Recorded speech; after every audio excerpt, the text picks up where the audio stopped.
de la Coupe du Monde de 2026. C'est ce qui fait dire à la nouvelle expression concernant la gestion du mondial de 2022 que l'État se resserre sur Eto'o. Le Trésor public réclame au président de la Fédération camerounaise de football plus de 2,7 milliards de francs CFA, montant qu'il avait emprunté pour financer la campagne de la Coupe du Monde de 2022 au Qatar. C'est comme si un malheur ne venait jamais seul, s'exclame le journal La Nouvelle Expression de ce matin en page 4 du journal de la rue Bonakwama. Et bien sûr, l'actu sport, pour rester dans le sport, parle des Lions indomptables ce matin.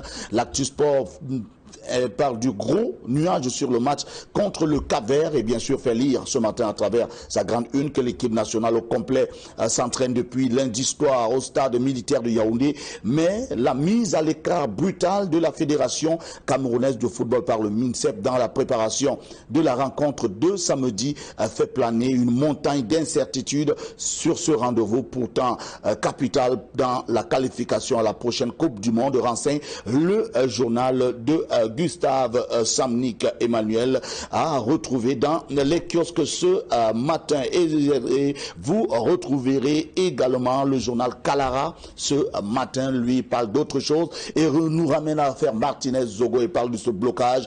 Affaire Martinez-Zogo, l'ouverture des débats n'est pas pour bientôt. Fait lire le journal ce matin, mécontent du rejet par le tribunal militaire de Yaoundé et de leur demande d'obtention des pièces du dossier de procédure afin d'assurer une meilleure défense à leurs clients respectifs. Les avocats des parties interjettent appel. Conséquence, le procès de l'assassinat du célèbre animateur radio suspendu en attendant la sentence de la cour d'appel. Le tribunal estime aussi prématuré la remise de la dépouille de Martinez-Zogo, la dépouille mortuaire à la famille. Information complète à retrouver dans les belles feuilles du journal Kalara ce matin qui informe également autour de l'affaire Metouk et des incongruités qui entourent cette affaire, les incongruités d'une accusation de 9 milliards de francs CFA, fait lire le journal Kalara, disant que l'ancien directeur général de la Sonara a encore exposé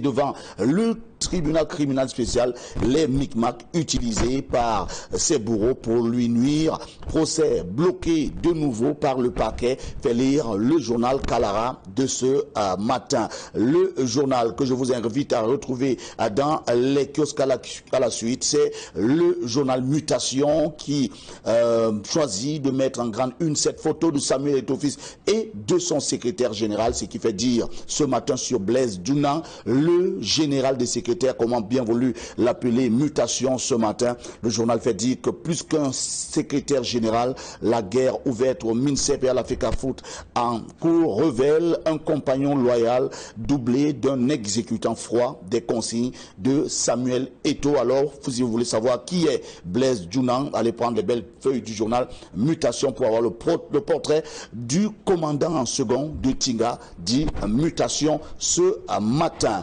Le Messager parle du congrès de la forfaiture s'agissant du parti camerounais pour la réconciliation nationale version Robert Kona. Et bien sûr, le journal fait dire qu'après avoir tenté de reprendre de force le contrôle du parti des mains de Cabral Libye avec la complicité du MENAT, Robert Kona appelle désormais à voter pour Paul Biya en 2025. Voici ce qui est contenu dans les pages du journal Le Messager, parlant de politique ce matin et parlant de sport des Lions indomptables. Le journal de Pius Ndiaoué, de regretter mémoire, fait lire concernant la rencontre Cameroun-Cap-Vert que les Lions indomptables sont libérés, étrangers de la crise qui oppose la FECAFOOT au MINSEP. Les joueurs préparent sereinement le match, informe le journal un matin, alors que le jour du jour choisit de parler de l'exécution du budget au Cameroun et le Fonds monétaire international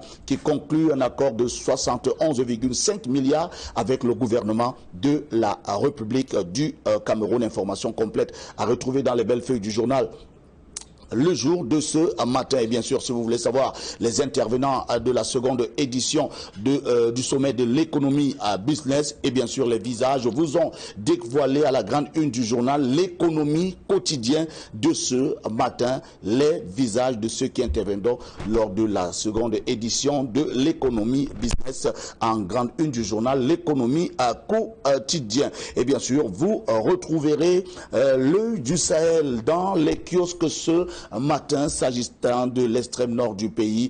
Le journal fait lire que c'est plus d'1 milliard de francs CFA qui ont été transférés pour la réhabilitation des routes dans l'extrême nord du Cameroun. Information complète à retrouver dans les belles feuilles du journal L'œil du Sahel de ce matin. Madame, Monsieur, voilà.